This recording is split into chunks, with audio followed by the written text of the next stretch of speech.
Hello and welcome to Musing Heavy, the site devoted to alternative reflections on hard rock and heavy metal.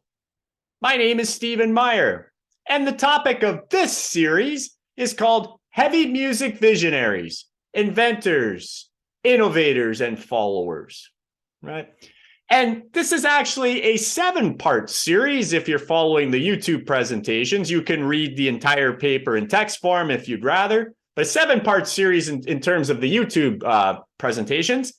And I highlight many of the artists who have been pushing heavy music forward, right? I think this is one of the more important series that I've put together, if I can humbly say so. I guess it's the 8th one. And the reason why I think this is so important is because art forms have to evolve to stay relevant. So when we are highlighting the artists that are pushing the art form forward, they're the champions. They're the ones that are keeping it alive. They're the ones that are really keeping heavy music vibrant and a going concern, and et cetera. And it's been that way for decades, and hopefully it'll be that way for many decades to come. I'm going to be using the inventor-innovator format because I think a lot of issues surrounding hard rock and heavy metal, the things we like to debate, I think using this format can actually add some clarity to the overall discussion, right? Now, when we talk about innovations and inventions and the like, usually we talk about them from the standpoint of consumer products or consumer services or producer products, that sort of thing. You don't usually see it talked about in the context of music or specifically heavy music. So I guess that's my modest little contribution here, right? But like I say, I think it adds to the discourse in a fresh way. So see what you think. But before we get into the music, which of course is what I'm going to emphasize in this particular series and talk about all kinds of interesting bands as we go through it, heavy bands as always, I want to define a few terms, right? Sort of to get things off to a start here in this introductory YouTube presentation. So let's share the screen a little bit. And I want to especially try to decipher inventions from innovations. And we're going to see, while the definitions are pretty straightforward, in practice, this can be a little tricky. Okay, so any significant development that human species have made manifests through inventions and significant innovation. So I'm making a big deal about the idea that it's the inventors and innovators that are pushing heavy music forward. But in fact, these are the folks that kind of push everything forward for the human species, right? A quick search of the internet yields fairly consistent descriptions from source to source. So when you're looking for definitions for inventions or innovations, they're pretty similar as you kind of look for sources. If a product, process, or idea is developed for the first time, we will typically call it an invention, right? Probably you would know that. Whereas if someone improves or makes a significant alteration to something already in existence, then usually we'll call that an innovation, all right? However, since inventions and innovations are typically working together, right? When we see the advancement of a given product or service, the situation can actually get fairly complicated, at least more complicated than these simple definitions imply, right? So I prepared a little demonstration before we get into the music to sort of show, I guess, the subjectivity of a lot of this. So let's take the example of two products, right?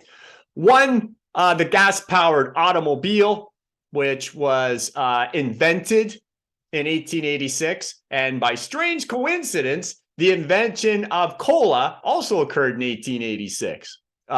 Okay, and the way I've color-coded this, in red are what I'm considering inventions, in green are innovations, and blue are both, right? And this is one interpretation. As we'll see, there's more than one way you could interpret this, but this is one interpretation. So let's start with the gas-powered automobile invented in 1886. So it didn't occur before, so it's a new thing. We call it an invention.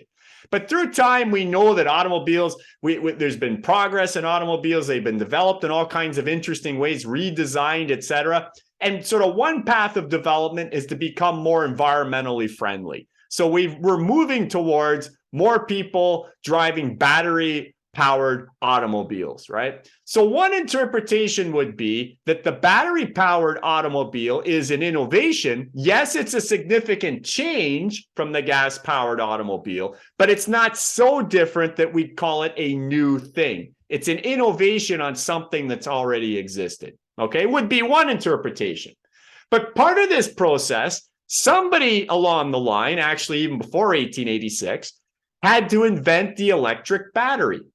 Now, the electric battery is actually both an invention and innovation, depending on context.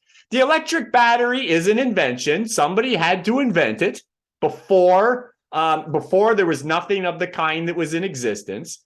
So it's an invention, but it's also part of the innovative process that helped us get from the gas-powered automobile to the battery-powered automobile. Without this invention, this innovative process doesn't occur, right? So it's part of the innovative process for automobiles, but it's an invention in its own right, okay?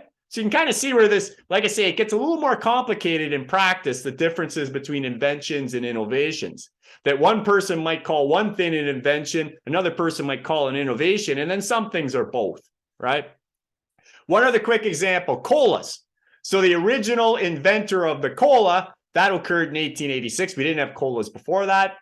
And one interpretation could be, as colas have progressed, different styles, different tastes, and all that sort of thing, we developed sugar-free colas. So one interpretation might be that the original cola indeed was an invention, but the sugar-free cola, while very different, and significant progress, you could say, but it's an innovation. It's a significant change on what came before. But the invention of various sugar-free sweeteners were crucial to the process. So using saccharin and stevia and lots of others, these were all inventions. So the sugar-free sweetener is an invention, but it's also an innovation in the sense that it was part of the innovative process that took us from colas to sugar-free colas, right? So it's both. The sugar-free sweetener is indeed both. But another interpretation of this would be, somebody else might say, well, you know what? I think the battery-powered automobile is different enough from the gas-powered one that it goes beyond being just an innovation. It's a new invention. It's a new thing, right? So that could be a fair interpretation. Same as you might interpret that, this really shouldn't be green. It should be red, because the sugar-free cola is different enough from the sugar cola that we should call this a new product, a new invention as well. So as I say, a lot of subjectivity here. And it also, especially when we get into music, which we're going to do right now, causes a lot of different discussion. A lot of it very interesting, I believe. Okay, so let's dig into this. So if you kind of keep those concepts in mind, what an innovation is, what an invention is, that it depends on, it's really a person's point of view as to what's one or the other. And then some things can be both, right? Okay. Musical trends are guided by similar principles, as it turns out, right? Perceived new sounds, so new music, if you like, new sounds, are often regarded as variations or innovations on established forms, right? So lots of people would say, for instance, hard rock is a variation on rock, which was a variation on rock and roll, which was a variation on rhythm and blues, and on it goes. That these were variations on previous forms, right? So they were innovations, for instance, right? Yet, if a musical type is deemed sufficiently dissimilar from anything that came before, we might call it an invention. So somebody else might say, you know what? Hard rock, it's different enough from rock and roll that we should call hard rock an invention. Right? But I guess one of the big questions here is, what constitutes different enough? Different enough to call something an innovation instead of an invention rather than an innovation. This is always going to be opinion-based and often fuels a whole lot of debate, right? If you're at one extreme here, right, then some people might say this is a bit absurd, but this is a position I guess you could hold. One could hold the notion that the original invention of music occurred as soon as early humans started clapping in time or humming in rhyme. And every other form of music since then has been nothing more than a series of innovations, right? That there's nothing new under the sun here when it comes to music, or truly new. Every form of music that we know is a variation on what those earliest humans banging on the side of the cave were doing, right?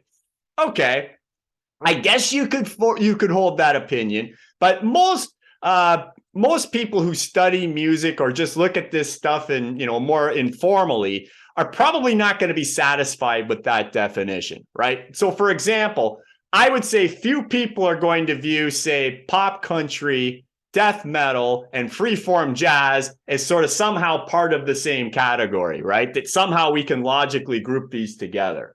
Right? So most are going to consider very different forms of music as products of new ideas and essentially inventions. Okay?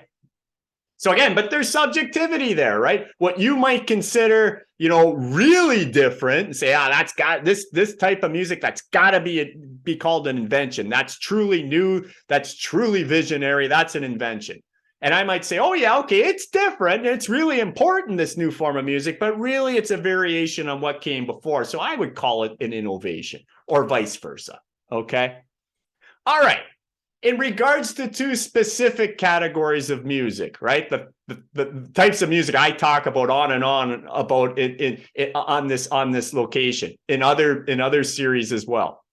Is there an identifiable point in time when heavy metal or hard rock became sufficiently different enough to be dubbed new musical forms, right? Can we identify a point in time where, say, hard rock became this new invention, right? Or when heavy metal became a new invention, okay? And if we can identify those points in time, or at least generally those points in time, and we do claim they're inventions, and I don't know that we can even do that necessarily, but if we can, to which artist or artists should these inventions be attributed to? So most people will say, all right, if we have an invention, then we must have an inventor or inventors, right? So can we attach actual inventors to that, right? Or should hard rock and heavy metal, are these better considered musical innovations on what came before? Okay, spoiler alert, in part 2 of this series, I do tackle this question head on for hard rock and heavy metal. And actually, I do come to the conclusion, and I developed this in some detail with lots of examples. I believe hard rock is not an invention. It's an innovation on what came before. But I believe heavy metal, that's an invention. So I talk about that in the next part of this series. But just quickly, for now, quick example, take the examples of Cream and the Jimi Hendrix Experience. These are two really good illustrations of bands that, at least in the era of the late 1960s, played heavy much of the time. They definitely did. Now, by today's context, no, they're not Morbid Angel heavy, of course not. But for the 60s, Cream and Hendrix, hey, they were pretty heavy, right? Especially live, okay? But was their sound, Cream or Hendrix, was their sound distinct enough from previous forms of music, especially the blues, which was probably the closest comparisons, to be deemed a new invention? All right. Were Cream and Jimi Hendrix and, say, others, were they playing something new enough that we should call that an invention? Or indeed, were they inventors? Was Hendrix and, say, Eric Clapton and Jack Bruce and Ginger Baker, were they inventors? Or were they innovators? I think everybody would agree they're innovators, right? That they were moving music forward in interesting ways. But what they did, was it different enough that they were truly inventors? Okay, well, again, this is a question I'm going to tackle head on in other parts of the series and with other bands. But as we just going forward a little bit, Led Zeppelin electrified the blues to an even greater degree, in addition to adding folk and rock and roll, etc., to the repertoire. Zeppelin did a lot of things. So they went even further away from the blues in a lot of ways, right? Especially in comparison to, say, Cream, right? And then we got Black Sabbath, Deep Purple, and Uriah Heep that were happening in the late 60s, early 70s, right around the same time. And others took things even further away from the blues and rhythm and blues and rock and roll and etc. And they rocked with considerable menace in the early 1970s. So the question remains, or becomes, I guess, and I'm going to, as I say, I'm going to address these things. Did any of these bands, whether it be Cream, Hendrix, Zeppelin, Sabbath, Purple, etc., did any of these bands singularly or collectively invent anything? Did they invent or did they help invent hard rock? Did they invent or did they help invent heavy metal, as lots of people have alleged? In fact, probably the most common thing I hear and read about under this context is that Black Sabbath invented heavy metal. Not necessarily hard rock, but lots of people are of the opinion Black Sabbath invented heavy metal. Well, another spoiler alert, and I talk about this one I head on in part 3, actually. I can't agree with that. Even though Black Sabbath is probably my all-time favorite band, I can't say that Black Sabbath singularly invented heavy metal. I think that argument is too narrow, and I'll tell you why in that part of the series. Okay. Then we can go on with this. When heavy metal and hard rock became further diversified into the subgenres, right? In the 1980s, heavy metal starts to fracture in all kinds of ways. Due in large part to changing styles in guitar picking and drumming and vocal deliveries and the way songs were created and all kinds of things. There are other advances as well. Can it be assumed that the emergence of, say, thrash metal, death metal, doom metal, power metal, funk metal, and on it goes, right? All these new subgenres, are they new inventions that sort of pull away from the heavy metal blueprint in general, right? When black metal emerged in the 1980s, was it different enough from, say, traditional heavy metal that we call this a new invention, for example? Or are these better viewed as innovations on the original heavy metal blueprint? Okay. That is part 4 in the YouTube series where I'm going to talk about that and mention lots of extreme metal bands. Where did all this extreme metal come from, right? Can we attach it to actual inventors or innovators, etc.? So I'm going to talk about that a lot in part 4, actually. What do we do with the subgenres, in other words, under this sort of inventors, innovators format? And related to that too, and I talk about this in part 4 as well. When heavy bands are allocated to specialized subgenres, can we assume that they are necessarily visionary? So if we've got a band is innovative as, say, Enslaved, right? Can we naturally assume that every band is as innovative as Enslaved because they're allocated to a specialized subgroup, i.e. black metal? Right? Can we make that assumption? Right? Just because you're so different as an artist that we have to put you in a specialized category, does that automatically make you innovative? Well, actually, it doesn't. And I'll talk about the circumstances when it does and when it doesn't. Right? And then at the other side of the spectrum, we got all kinds of heavy artists, and this would apply to any type of music, of course, who aren't inventive. They're not really innovative. They're not pushing music forward. They follow, right? That doesn't mean they're terrible bands, right? They might be really good at what they do. They're good performers and they have a lot of charisma and etc. But they're not really doing anything new. They're just giving you more of what we've always had, just maybe repackaged a little bit, right? Where do they fit into all of this, right? So I talk about that in part 5, where we sort of contrast the most innovative heavy artists, which I would argue, bit of a spoiler alert again, tends to be those artists that are associated with prog. So whether it be prog rock or prog metal, those to me are the most innovative artists. They're the ones pushing heavy music forward the most. And it can come in 2 forms, as I'm going to talk about in part 6, actually. The prog artists are moving things forward the most. It can be those artists that are allocated to progressive rock or prog metal, but it can also be artists that are allocated to other categories, thrash metal, black metal, whatever, that have a strong progressive tendencies, right? So we're going to contrast those bands with the bands that truly follow, that they don't really add anything new. And we don't want to judge those bands too harshly because, as I say, just because you're a band that follows doesn't mean you're not fun and interesting, right? So we're going to talk about that as well. Okay.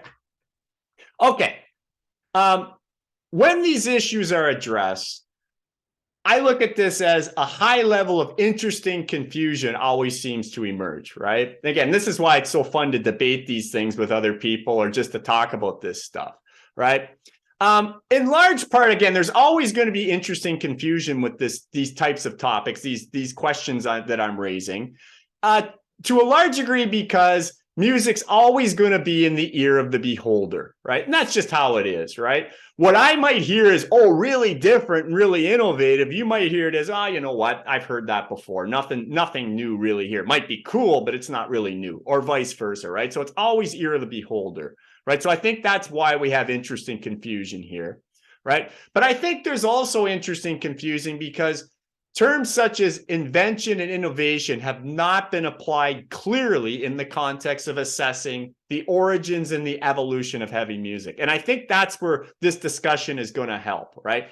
That's where this essay and my YouTube presentations in this series, that's what I hope to address, right? To bring a little clarity to the origins and the evolution of heavy music by using this invention and innovation format, right?